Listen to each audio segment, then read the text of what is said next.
just trying to find like the best scheduling process, which I just saw you just released like a quarantine LSAT guide, so that's going to be very helpful. um, but yeah, it just seems like, well, I'll just kind of, to give some context, I'll backtrack. I joined a LSAT course prep via the Princeton Review. So I've been doing that for about like a month. We started like the end of January-ish. And so it's like March, we'll be going by like a month, almost a month and a half. And I just feel like I'm not grasping the information. And I'm trying to find a way to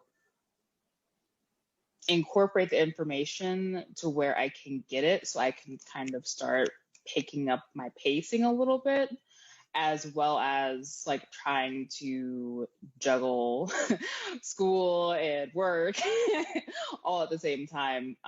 So I guess I'm really just curious about your understanding, or like maybe your perspective on that, and a better way to do it. Because right now, what I'll try to do in my week is like Monday is the start of my school week. So I try to like get all my reading done at least by Wednesday. So I try to like incorporate like little areas later in the afternoon to do LSAT work. And I'm just curious if there's like a better approach, I guess. Sure. It's a very common struggle. I can certainly relate myself personally as well. It's hard to find blocks of time to get a lot done. So when you say these short periods here and there, how long are these periods? I would say like roughly like an hour or two. The way that we have it scheduled for like my actual LSAT class is from 5 to 8:30 on Saturday and Sunday.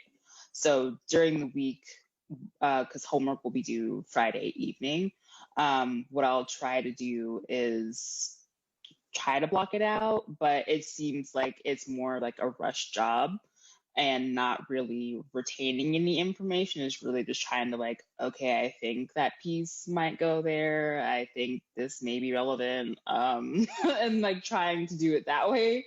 But it's really not working. And I know it's not working because like from the scoring that it like kind of does in the homework section, like that it doesn't reflect any of what I'm doing. And the section itself will have like a review of why you got the question wrong, but it's not as helpful as like maybe a person telling me why I got the question wrong, as opposed to just like, hey, this is the reason why this is right and why it's wrong. Like, okay, but why did I think that this was the right answer? Yes, that is the key question, is to get inside your own thought process to realize where you may have gone wrong as you were attempting the questions. And that process takes time. It takes a lot of time. It can take, in my classes, it can take an entire hour to go over one question. Okay. So if you have a 1 hour block of time or an hour and a half, 2 hours, you might not get through that many questions, but you can review them well in depth during that time. So the question is, how are you going to choose to spend that limited time here and there in those late afternoons? It could be doing an individual timed section, takes 35 minutes. You've got enough time to do 2 or 3 of those potentially. Or you might want to use that time to watch one of the course lesson videos. It's another option.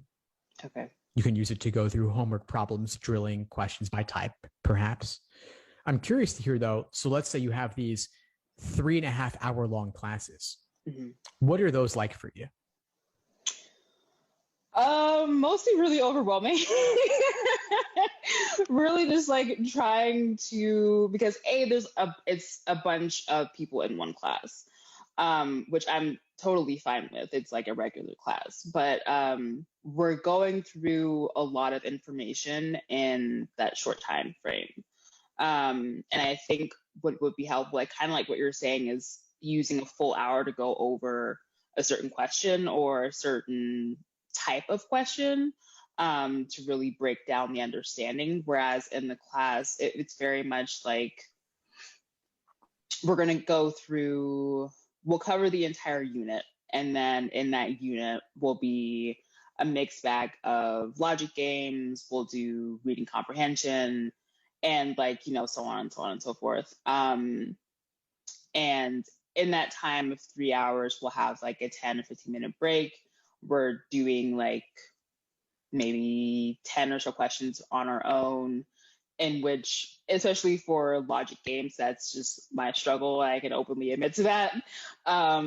It just seems like I'll get the first question, like with the deductions and the what's the word? Contrapositives and like all of those. I'll get it, but as soon as I get after the first question, because the first question is usually the easiest question, after that, it's over my head. The information is gone. It's no longer relevant.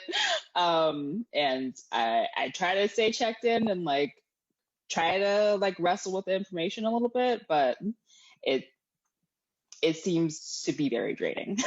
Yeah, I can imagine. It sounds like you're covering a lot of different things during that 1 3.5 hour class session. And if there's a logic game that gives you trouble, wouldn't you like to be able to go in depth on that one logic game and make sure you really get it? Yes, exactly. So I'm going to be honest, the 3.5 hour long class doesn't make a whole lot of sense to me, especially if it's online. I mean, I get that pre-COVID in-person classes, there are logistical reasons to, if you're getting people together anyway, minimize the commuting time. Right. They have to book the room. They have to physically book a room somewhere. But this model that you're using for your class, this is an online course, right? Mm-hmm.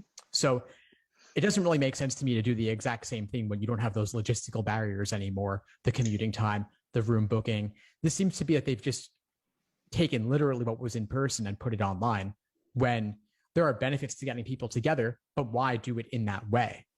Mm-hmm. So I'd say, my classes in my course are just 1 hour long, and we'll go in depth on one logic game or one reading comp passage or a couple of logical reasoning questions of a certain type. Mm-hmm. But a 3.5 hour block chunk of time to cover several different things and throw that whole variety at you, there may not be enough time to actually go in depth on the things you really need. So, yes. I mean, you're in that course. I know they're not going to take your feedback into account and change things midway through. So I mean, take from that course whatever benefit you can get, since it's already paid for, and assuming you want to stick with it. But I would recommend that you take at least the time that you can on your end with those late afternoon, hour-long or 2-hour-long blocks to not take the general survey approach, but rather to don't replicate what they're doing in class. Instead, modify that to your needs, perhaps so that one logic game that gave you trouble, go in depth on that one logic game. Got it. Yeah, no, that makes sense. Yeah, because exactly what you're saying is something I've kind of been tracking. I was like, it's just so much for a 3-hour time frame. And like the reading comp, I feel like I can get like no problem. It's really just like looking for specific information to answer some questions. But it seems like, yeah, when it comes to logic games, it's really, we'll kind of like just breeze through it, and you have other people who were doing, I think it's called like the chain method or something like that. They're doing that, whereas opposed like we're learning like the specific game piece setup. So it gets kind of confusing because, he'll kind of cover the way one person is doing it. I'm like, oh, like maybe that is an easier way to do it. And maybe that's why like people are getting it like easier and quicker than I am, as opposed to the way that he's teaching and the way that he apparently is saying that the Lsat is going to be on, like taking it on actual testing. So I'm just curious, like, are there easier ways, I guess, to understand logic games, or is it really just like beating yourself with the information for a long period of time? I hear what you're saying. Yeah, I mean, it's a mix, right? I mean, the Lsat is not easy, and it's no reflection on any individual if you have trouble with logic games. I mean, I had plenty of trouble with logic games. It took me a long time to get it. It's not where my natural thinking comes from. So exposure to a wide variety of problems and the practice will help you get it over time. So that to me is like, okay, well, throwing a lot of volume at yourself to getting to see the patterns even on a subconscious level. So I hope that's better than beating yourself with it. I mean, you can do a couple of games and review them and watch my explanation videos and such and go back and forth and do some more problems and look at the explanations and come to class and look at the explanations and walk through them in class too. That's one way you can approach it. And then you can see different styles as well. So the way I explain it might be different than the way that one of my instructors explains it. There's a variety of valid approaches. There's not only one way to do it. I think my way is great, but it may not work for every single person, and I'm okay with that. That's why I brought other people into the mix to share different diagramming styles.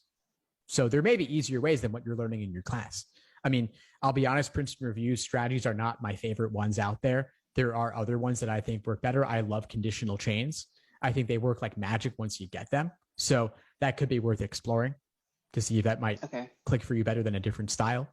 But there are a variety of valid ways to do the same exact problems. There are plenty of top scorers who do things all different ways. So I think, again, going deeper on one problem. So one logic game that gives you trouble, see how a couple of different people approach it, and then see which way works best for you, and then adopt that going forward. But I'm definitely not dogmatic about this. Got it. Okay. I'm trying to think if I have any more questions. I think the majority of my questions are roughly about the scheduling and logic games, because those seem to be my most hardest areas. The other thing I would suggest is if this class, I mean, I assume that these 3.5 hour long weekend classes, they're recorded. You may not need to attend them live at all or in their entirety. I wonder if there are better ways you can use a 3.5 hour block of time than attending that class live where they're giving you all that variety. What if you said, when I have a Saturday from 5 to 8:30 blocked off, that was going to be attending a live class for that entire duration? What if you instead took a practice test and reviewed it immediately afterwards, or at least part of it immediately afterwards, while your thought process was still fresh from having just done it? Right. Or maybe you do the, so assuming you're doing like the, when are you taking the LSAT? What's your target test date? The way that the program I'm in has it set up, we'll be taking it in June, like the weekend of June 5th. Great. Okay. So at least that's, Yeah. Okay. So they've actually, that LSAT for June is actually June 12th. Maybe there's some outdated date there, but it's so you have one more week than you might have thought. But anyway, so you've got about 3 months. You're taking it June. That's the last LSAT Flex administration with 3 sections and no experimental section. So it's 3 sections back to back and you're done. Okay. So that takes approximately 2 hours. That takes approximately 2 hours. So if you have a 3.5 hour block of time, you could do those 3 sections back to back, simulate the pacing, simulate the endurance. Those 2 hours are complete. You then give yourself a short break, maybe eat something, go to the bathroom, stretch your legs a little bit, then return to the exam, grade it, and review maybe a couple of problems that gave you trouble while they're still fresh for you. So you could do all of that in a 3.5 hour period. And I wonder if doing that once a week between now and test day might serve you more than the class with the going at a fast pace and giving you that wide variety of things all at once. Something to potentially consider. And I think that makes a lot of sense. Yeah, because this past weekend I was wiped out. I was tired of it, so I skipped going this week. But I think that actually would be beneficial is like trying to mitigate how being in class live as opposed to like just watching the recording and maybe pausing on a certain section and then reviewing that certain section on my own and then coming back with questions and seeing how that works. Yeah. Or if you were going to attend live, what could you do during the live class to maximize the value you got out of being there live? So asking questions, participating, typing in the chat, speaking if that's part of the format do they allow speaking in the class? Is that part of the format? Yeah. Cool. Yeah. Generally, he'll kind of like go through certain questions and call on certain people, and we'll do it that way. So I try to be as engaged as possible to like really make sure I'm mulling over the information. But there just isn't enough time to ask for like a thorough understanding of a question. Yeah, I hear that. So do what you can to make it worthwhile. Do what you can to maximize the value that you're getting out of it. And also see what you can do with 3.5 hours on your end too. Cool. Any other questions for today? Yeah, I don't think so. I think those were majority of my questions. Is really just timing and pacing, but well, also logic games. But I think you pretty much well covered all of those. Great. All right. Well, I'm glad we connected. Keep in touch and let me know if you need anything moving forward. I'm happy to help. Thank you so much. I really appreciate your time. Of course, my pleasure. Have a good one. You too. Thanks for tuning into the show. Please subscribe if you haven't done so already to be notified of new episodes as I release them. And feel free to reach out if you need anything at all as you move forward with your prep. I'm happy to help however I can. In the meantime, I'll wish you all the best and take care.